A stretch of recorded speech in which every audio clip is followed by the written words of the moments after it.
ताजपुर राज्य के राजा राज सिंह बहुत ही दयालु और प्रजा के चहेते राजा थे। उनकी कोई संतान नहीं थी। इसी गम में राजा और रानी दोनों परेशान रहते थे। उन दोनों ने इसे भगवान की मर्जी मानकर स्वीकार भी कर लिया था। राज्य की जनता भी राजा के गम से बहुत दुखी थी। राजा तो शिकार करके या जनता की सेवा करके अपना समय गुजार ही लेते थे और इससे उनका मन भी लगा रहता था। लेकिन रानी तो पूरा दिन खाली रहने के कारण, सिर्फ अपनी संतान न होने के कारण दुखी रहती थी। राजा को शिकार का बहुत शौक था।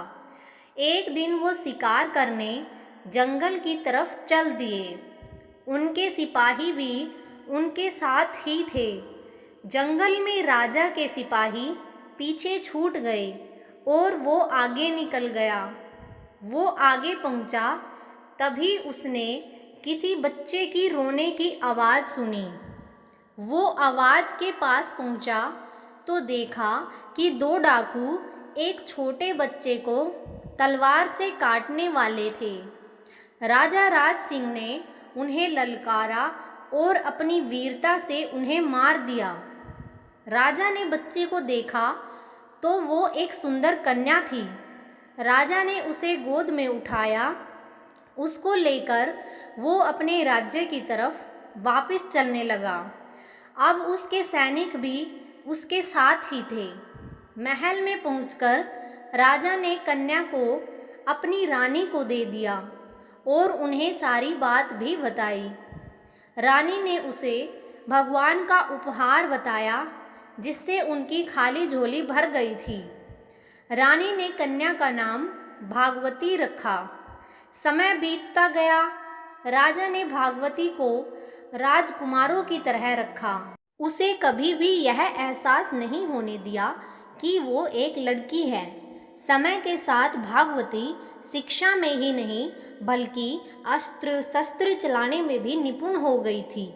अब भागवती जवान हो गई थी और राजा राज सिंह के साथ राजपाट चलाने में उनकी पूरी मदद करती थी।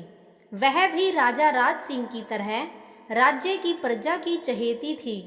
वह प्रजा के हर दुख को अपना दुख और हर खुशी को अपनी खुशी समझती थी।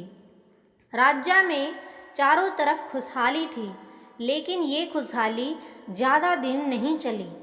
कुछ समय से ताजपुर राज्य में आरा डाकू का आतंक छा गया। वह डाकू बहुत चालाक था। हमेशा वह लूट और कत्ल को अंजाम देता और गायब हो जाता था।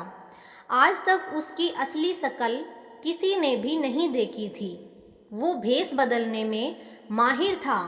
इसी कारण वो किस भेष में आएगा किसी को कोई पता नहीं था। राज्य की सेना और यहाँ तक कि सेनापति और राजा भी उसको पकड़ नहीं पाए थे। इसी फिक्र में राज दरबार में सभी बैठे थे। उसी समय भागवती बोली, पिता महाराज, यदि आप आज्ञा दे तो मैं इस आरा डाकू को पकड़ने की कोशिश करूं। राजा बोले, भागवती, सारी सेना और सेनापति सहित हम भी कोशिश करके हार गए हैं। लेकिन यदि तुम भी कोशिश करना चाहती हो तो जैसी तुम्हारी इच्छा, लेकिन सावधान रहना, वो बहुत खूंखार है। भागवती ने उन्हें धन्यवाद कहा और उनकी आज्ञा लेकर वह दरबार से बाहर निकल गई। उस रात भागवती ने एक मर्द का भेष बनाया और राज्य में घूमने लगी। वह हर जगह घूम रही थी। बाजार, गलियों, खेतों में लगातार घूमते हुए उसे 5 दिन बीत गए, लेकिन वो आरा डाकू का पता नहीं लगा पाई। किंतु वह कत्ल और लूट को अंजाम अभी भी दे ही रहा था। भागवती ने आरा डाकू के बारे में और जानकारी जुटाई और उन घरों के लोगों से मिली जहां पर डाकू ने कत्ल और लूटपाट की थी। उसको आरा डाकू के बारे में पता लगा कि वह जवान लड़कियों का कत्ल नहीं करता था और जाने से पहले उस लड़की का घर का कंधा जरूर देखता था। इस जानकारी से भागवती को आश्चर्य हुआ, लेकिन इसी से उसे उस डाकू को पकड़ने की एक तरकीब भी सूझी। अगले दिन उसने राज्य में घोषणा करवाई कि राजा राज सिंह के जंगल वाले पुराने महल में सब राज्य की लड़कियां इकट्ठी होकर गौरी की पूजा करेंगी, जिससे कि उन्हें मनचाहा वर मिल सके। इसमें कोई भी मर्द शामिल नहीं होगा और राजकुमारी भागवती इस आयोजन का संचालन करेंगी।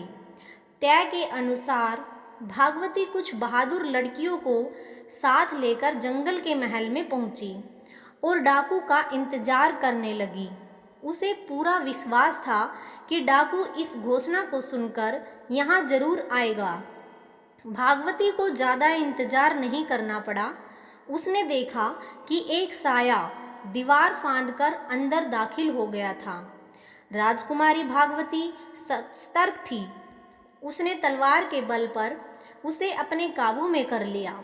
उसे पकड़कर दरबार में पेश किया गया। अब राजकुमारी भागवती ने आरा डाकू से लूटपाट और लड़कियों का कत्ल न करने का कारण पूछा, तो उसने बताया कि वो जन्म से डाकू नहीं था। कुछ डाकू उसकी नवजात बेटी को उठाकर ले गए और उसे मार दिया और इसी गुस्से में वह डाकू बन गया। मेरी बेटी के बाएं कंधे पर एक गुलाब का गोदना बना हुआ है। मैं हर लड़की का कंधा इसलिए देखता था कि शायद मेरी बच्ची अभी जिंदा होगी। अब चौंकने की बारी राजा राज सिंह की थी। उसने पूछा, आरा डाकू, क्या तुम्हारी बेटी 18 साल पहले मारी गई थी? आरा ने आश्चर्य से हाँ में जवाब दिया। राजा बोला, आरा, तुम्हारी बेटी जिंदा है और जिसने तुम्हें पकड़ा है वह राजकुमारी भागवती ही तुम्हारी बेटी है। राजा ने उसे सारी बात बता दी कि किस तरह उसने उस छोटी लड़की को बचाया था। अब आरा डाकू के चेहरे पर मिश्रित भाव थे। उधर राजकुमारी भागवती आश्चर्यचकित रह गई कि मेरे पिताजी ने उसे आज तक इस बात का एहसास नहीं होने दिया था कि वो उनकी बेटी नहीं है। भागवती भागकर राजा के गले पर लग गई। राजा राज सिंह बोला, आरा, हम भागवती को तो तुम्हें नहीं देंगे और आज से तुम ये गलत काम छोड़ दो और अपने किए का पश्चाताप करो। आरा ने कहा, जब मेरी बेटी जिंदा है तो मैं ये काम छोड़ दूंगा और मैं यही सोचकर खुश हूँ कि वो अब राजकुमारी है। आरा डाकू अब सन्यासी बन गया था और राजा राज सिंह ने उसे अपने महल के मंदिर की देखभाल का जिम्मा दे दिया था।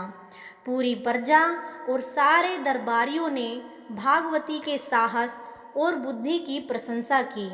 दोस्तों, आपको यह कहानी कैसी लगी कमेंट बॉक्स में ज़रूर बताना और अगर चैनल पर नए हैं तो चैनल को लाइक, शेयर और सब्सक्राइब करना मत भूलना। धन्यवाद।